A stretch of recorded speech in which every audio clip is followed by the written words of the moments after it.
Terima kasih Anda masih bersama kami. Bagi Anda yang baru saja bergabung, kami hadirkan kembali 3 berita utama hari ini. Jasad 2 karyawan PT TPL yang tenggelam di Danau Toba belum ditemukan.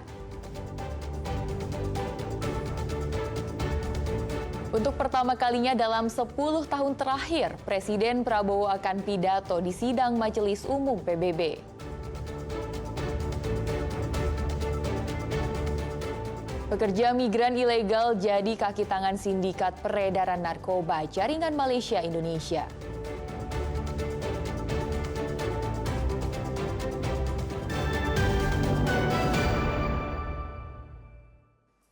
Presiden Prabowo Subianto tiba di New York, Amerika Serikat untuk menghadiri sidang Majelis Umum ke-80 Perserikatan Bangsa-Bangsa atau PBB.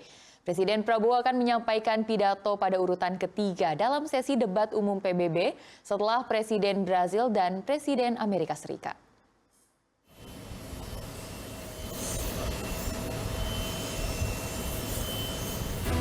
Presiden Prabowo Subianto tiba di Bandara Internasional John F. Kennedy, New York, Amerika Serikat pada Sabtu waktu setempat atau Minggu pagi waktu Indonesia. Kedatangan orang nomor 1 di Indonesia tersebut untuk menghadiri sidang umum ke-80 Perserikatan Bangsa-Bangsa PBB dan sejumlah agenda lainnya. Presiden Prabowo akan berpidato di urutan ketiga dalam sesi debat umum PBB setelah Presiden Brazil Lula da Silva dan Presiden Amerika Donald Trump. Pembukaan dan debat pada sidang umum tanggal 23 September, beliau mendapatkan urutan berbicara yang ketiga setelah Brazil dan Amerika Serikat.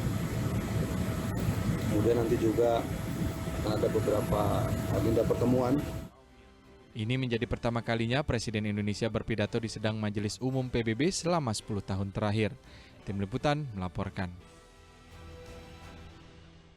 Negara Eropa yang mengakui negara Palestina terus bertambah. Yang terbaru, Portugal resmi akui negara Palestina menyusul Inggris, Perancis, dan Spanyol.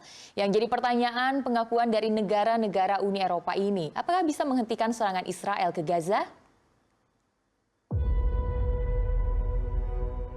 Setelah lebih dari 65.000 nyawa warga Palestina melayang akibat gempuran militer Israel, ada secerca harapan untuk perdamaian di jalur Gaza. Negara-negara Eropa mulai mengakui negara Palestina. Suara yang terbaru datang dari Portugal. O Estado português reconhece oficialmente o Estado da Palestina. Sebelum Portugal, Perdana Menteri Inggris Keir Starmer juga telah mengakui secara resmi negara Palestina. Inggris adalah negara yang meletakkan dasar pembentukan negara Israel ketika menguasai wilayah yang saat ini dikenal sebagai Palestina di tahun 1917. I state clearly, as Prime Minister of this great country, that the United Kingdom formally recognizes the state of Palestine. We recognized the state of Israel more than 75 years ago as a homeland for the Jewish people. Today, we join over 150 countries who recognize a Palestinian state also. Gelombang pengakuan negara Palestina disambut baik oleh warga Gaza. Namun tidak sedikit yang merasa ragu hal itu akan menghentikan serangan Israel. هذا نواة يعني أو إنه تشكل يعني بارقة أمل للشعب الفلسطيني إنه العالم يغير موقفه من الدول يعني اللي بتدعم إسرائيل. أنا شايفة إنه هذا كله على الفاضي، لأنه لا حدا شايفنا من جوا ولا حدا شايفنا من برا.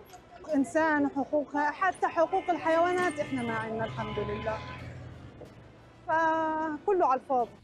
Menurut pengamat Timur Tengah Siti Mutiah, gelombang pengakuan dari negara-negara Eropa terhadap Palestina tidak langsung berdampak pada perdamaian. Itu suatu kemajuan. Meskipun apakah itu akan berdampak pada perdamaian, itu yang harus ada langkah lebih lanjut ya, seperti pada waktu Indonesia proses kemerdekaan itu kita kan diakui secara de facto Indonesia itu ada, tapi secara de jure itu harus diperjuangkan bahwa kedaulatan itu harus diakui. Jadi harus ada langkah selanjutnya. Oke, pengakuan sebagai negara adalah langkah pertama. Langkah kedua adalah pengakuan sebagai negara yang berdaulat. itu penting. Kalau negara yang berdaulat, berarti dia berhak untuk mengurusi wilayahnya sendiri, orang Palestina itu. Jadi tidak hanya berhenti pada pengakuan. Walau pengakuan negara Palestina kini sudah disuarakan oleh lebih dari 140 negara, Perdana Menteri Israel Benjamin Netanyahu menyatakan bahwa pembentukan negara Palestina tidak akan terjadi. Usai ramai-ramai dikecam terkait penggunaan sirene dan rotator untuk pengawal pejabat di jalan raya, kini Korps Lalu Lintas Polri membekukan sementara untuk penggunaan rotator dan sirene. Nah, kini apakah sirene dan rotator masih terdengar di jalan?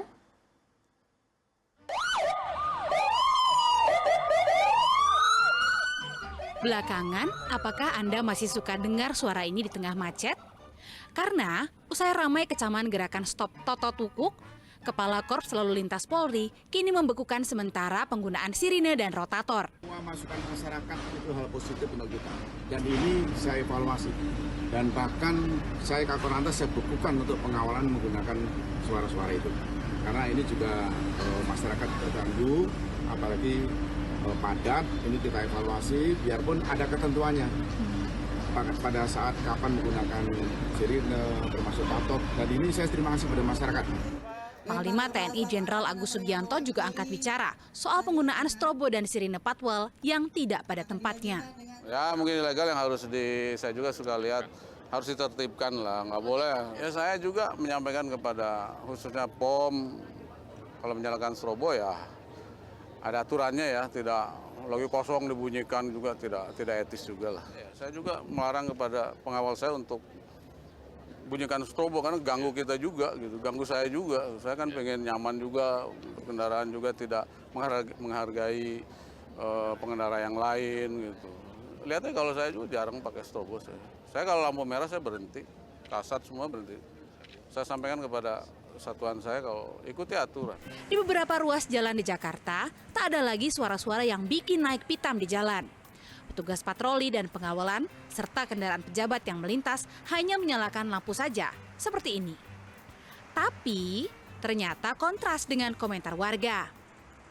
Masih mendengaran suara sirine atau rotator nggak di jalan-jalan? Di jalan raya gitu? Masih. Gimana Bang? Tanggapan Abang gimana? Masih risih aja, karena kan itu pribadi. Sirine wak-wak. Kadang sih Bang. Kadang-kadang nih. Masih ada plat putih ya Bang yang masih pakai strobo ya Bang. Oke. Kita kawal bersama, semoga aturan baru ini benar-benar dijalankan. Tim Liputan SCTV melaporkan dari Jakarta. 2 orang karyawan PT TPL Sigalingging, Kabupaten Dairi yang diketahui bernama Jendri Pardede bersama rekannya Owen Siregar tenggelam di Danau Toba, tepatnya di Alur Tano Ponggol, Kecamatan Pangururan, Samosir. Hingga Minggu siang, korban belum ditemukan. Keramaian tampak di Alur Tano Ponggol, Kecamatan Pangururan, Kabupaten Samosir. Warga berkerumun menyaksikan kegiatan tim SAR melakukan pencarian 2 orang yang tenggelam. Korban adalah Jendri Pardede, warga Kabupaten Toba, dan Owen Siregar, warga Kabupaten Tapanuli Utara. Keduanya diketahui karyawan PT TPL Sigalingging, Kabupaten Dairi. Sebelumnya sejumlah nelayan yang sempat mengetahui tenggelamnya 2 korban berusaha menolong. Namun korban pun tidak ditemukan. Hingga tim pos SAR Ajiba datang, mereka langsung melakukan penyisiran di sekitar lokasi kejadian dengan menggunakan alat Aqua Eye dan 1 unit drone thermal. Tim SAR mencoba melakukan deteksi di beberapa lokasi, memastikan keberadaan posisi kedua korban yang tenggelam. Datang kawannya untuk mencoba menolong, namun naas juga keduanya tenggelam. Dan salah satu dari rombongan warga Belige coba datang ke rumah saya, kebetulan dekat ya, ke titik kejadian dekat untuk meminjamkan sampan. Nah, ya udah langsung scan dengan Aqua Eye dan drone thermal dan dibantu juga dengan scan sonar yang ada di RBB tersebut. Sampai hari ini korban masih belum dapat kita temukan dan sudah kita konfirmasi ke pihak keluarga korban bahwasanya malam ini kita istirahat dulu dan akan kita lanjutkan esok pagi. Jadi lanjut pencarian besok dijadwalkan jam berapa ya? Hasil briefing tadi sama pemerintahan setempat di Kabupaten Samosir dan pihak keluarga korban. Hingga pukul 12 malam pencarian belum membuahkan hasil. Pencarian masih diteruskan hingga kedua korban ditemukan. Yana Asmara melaporkan dari Kabupaten Samosir. Itulah yang kami lakukan tadi di sana. Laporan tersebut mengakhiri berita Sumut hari ini. Jangan lupa pastikan Anda subscribe channel YouTube Liputan 6 SCTV Daerah. Saya Tia Anissa berterima kasih atas perhatian dan kebersamaan Anda. Selamat beraktivitas dan sampai jumpa.